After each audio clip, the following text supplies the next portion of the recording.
Hello friend, graphic teaching art में आपका स्वागत है। आज मैं आपको इलिस्ट्रेटर में बताने जा रहा हूँ। पिछली वीडियो में मैंने आपको ब्रूस स्टाइल के बारे में बताया था। फाइल में गए कंट्रोल एन, मैंने एक न्यू शीट ली इस तरीके से, तो एक नई शीट आ जाती है। तो आज मैं आपको ग्राफिक स्टाइल में बताने जा रहा हूँ कि जैसे ग्राफिक स्टाइल के बारे में। तो पहले मैंने बताया था ब्रूस स्टाइल, अब चलता है ग्राफिक स्टाइल। तो ग्राफिक स्टाइल पे क्लिक करता हूँ तो ये ग्राफिक स्टाइल है इस तरीके से। तो हम ग्राफिक स्टाइल कहाँ कहाँ यूज कर सकते हैं, जैसे मैंने एक रेक्टेंगल लिया, आपने कोई टैग शो किया, तो जैसे मैंने यहाँ लिखा इसमें कि जैसे WE वेब और DESIGN डिजाइन, वेब डिजाइनिंग, इस तरीके से करके। तो मैं टेक्स्ट में कुछ रेक्टेंगल में या कोई लाइन में इस तरह का कोई इफेक्ट शो कर सकता हूँ, दे सकता हूँ। तो जैसे मैं शिफ्ट दबाता हूँ तो बिल्कुल सीधी लाइन आती है इस तरीके से। तो जैसे आप यहाँ गए तो यहाँ इस पर सिलेक्ट करते हैं तो इस तरह का इफेक्ट शो कर रहा है आपका। तो अगर हम यहाँ जाते हैं, मैंने किया 3D इफेक्ट, तो ये 3D इफेक्ट शो हो जाता है आपका। तो इसमें आप अपने रेक्टेंगल को, अपने टेक्स्ट को 3D में कन्वर्ट कर सकते हैं। जैसे मैं यहाँ जाता हूँ, मैंने सिलेक्ट किया तो इस तरह का 3D स्टाइल आ रहा है। ऐसे कोई 3D स्टाइल शो कर सकते हैं। अगर हम डबल क्लिक करके कोई कलर फिल करते हैं, जैसे मैंने ये रेड कलर शो किया तो इसमें रेड कलर शो हो गया। अगर मैं आउटलाइन पे जाता हूँ, डबल क्लिक करता हूँ और मैंने यहाँ जाके कोई कलर चेंज किया तो इस तरीके से, पर इसमें आउटलाइन में कोई कलर चेंज होके नहीं आ रहा है। तो ऑब्जेक्ट में गए, मैंने किया एक्सपेंड पे क्लिक, और फिर आप यहाँ जाके करते हैं ग्रुप सिलेक्शन टूल पे क्लिक। आपने यहाँ सिलेक्ट किया, आप डबल क्लिक करते हैं, फिर अपने हिसाब से यहाँ जो भी कलर आप देना चाहें दे सकते हैं इस तरीके से। तो आपको अपने जो ग्राफिक स्टाइल है उसको पाथ में कन्वर्ट करना पड़ेगा, जब ये इस तरीके से काम होगा आपका। तो इसके बाद हमारा चलता है आगे कि जैसे मैंने इस पे सिलेक्ट किया है, ऐसा कुछ स्टाइल दे सकते हैं। ये अलग अलग स्टाइल हैं कि हमें किस तरह का स्टाइल शो करना है। इस तरीके से आप कोई भी स्टाइल शो कर सकते हैं अपने डिजाइन में। अगर जैसे मैं ये जो टैक्स है इस पे सिलेक्ट करता हूँ, ऐसा कोई स्टाइल देता हूँ तो इस तरह का इफेक्ट शो हो जाता है। तो ये अलग अलग स्टाइल है, इनको एक एक करके आप यूज कर सकते हैं कि मुझे किस तरह का स्टाइल शो करना है। इस तरीके से आप कोई भी स्टाइल दे सकते हैं। अगर कोई लाइन पे देना चाहते हैं तो जैसे मैंने यहाँ सिलेक्ट किया तो इस तरह का इफेक्ट आ गया। तो एक एक जिस तरह की शेप होगी उस हिसाब से कोई भी इफेक्ट आप शो कर सकते हैं, दे सकते हैं।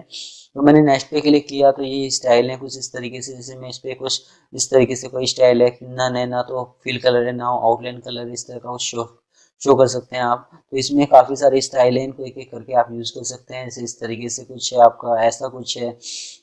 तो हमें बनाने की ज़रूरत नहीं है, हमें एक आइडिया लेना है कि हमें किस तरह का डिज़ाइन बनाना है। तो इस तरीके से आप कुछ आइडिया लेके कोई जल्दी से जल्दी कोई डिज़ाइन बना सकते हैं इस तरीके से। तो ये जो स्टाइल है ये कहाँ दे सकते हैं आप, जैसे मैंने कोई फैशन डिज़ाइनिंग का कोई डिज़ाइन बनाया, उसमें इस तरीके से कोई मुझे पैटर्न चाहिए तो हम इस तरीके से कोई पैटर्न शो कर सकते हैं, दे सकते हैं। तो ये मैं आपको आगे बताऊंगा कि किस तरीके से हम दे सकते हैं आपका।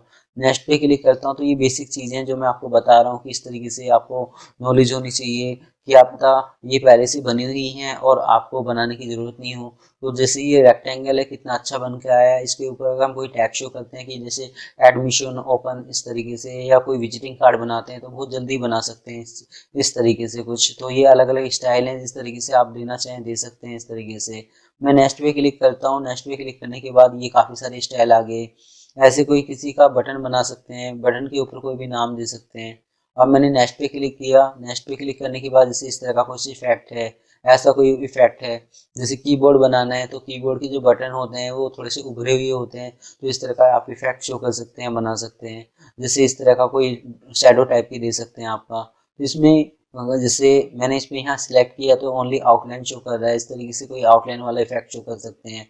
आप यहाँ कोई किसी टेक्स्ट में भी शो कर सकते हैं इस तरह का कोई इफेक्ट आपका।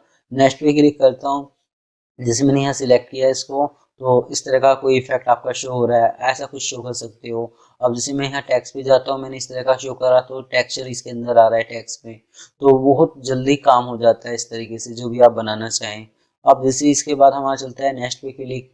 तो मैंने नेक्स्ट पे क्लिक किया, इस तरीके से कोई इफेक्ट शो कर सकता हूँ, ऐसा कुछ शो कर सकता हूँ, ऐसा कुछ बना सकता हूँ। फिर नेक्स्ट पे क्लिक करता हूँ, जैसे ऐसा कुछ इफेक्ट शो कर सकता हूँ।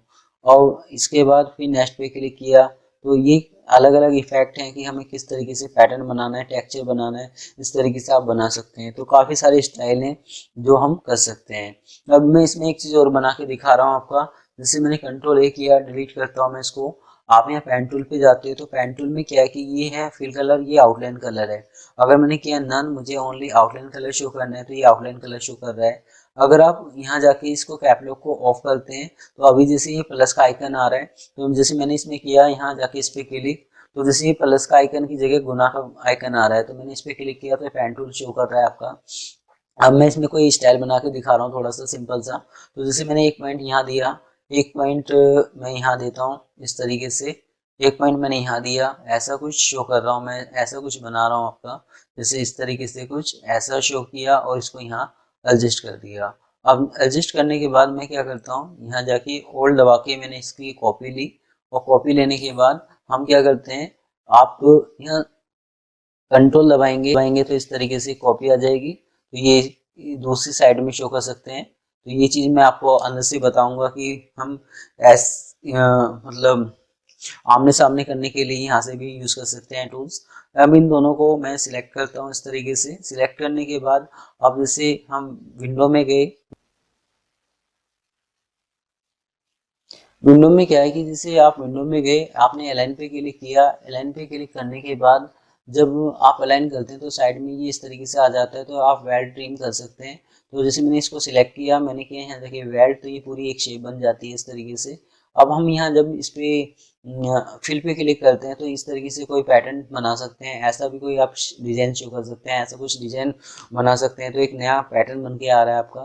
तो जो इसमें पैटर्न पहले से ही हैं वो हम यूज़ कर रहे हैं, हम कुछ नया क्रिएट करना चाहें वो भी आप कर सकते हैं इस तरीके से।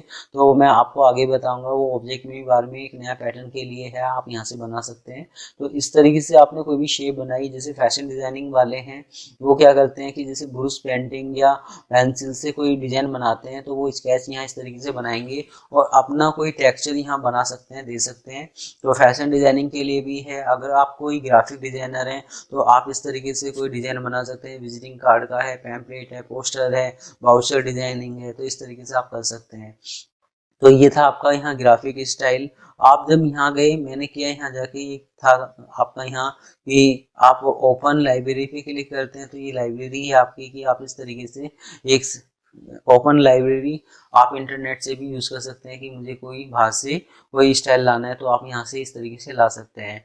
इस पर क्लिक करता हूँ तो ये हमारा शो करता है कि हमने क्या क्या चीज़ यूज़ कर रखी है, उसकी इन्फॉर्मेशन दे रहा है आपका कि हम क्या क्या चीज़ मतलब हमने यहाँ शो कर रखी है। इस तरीके से आप शो कर सकते हैं।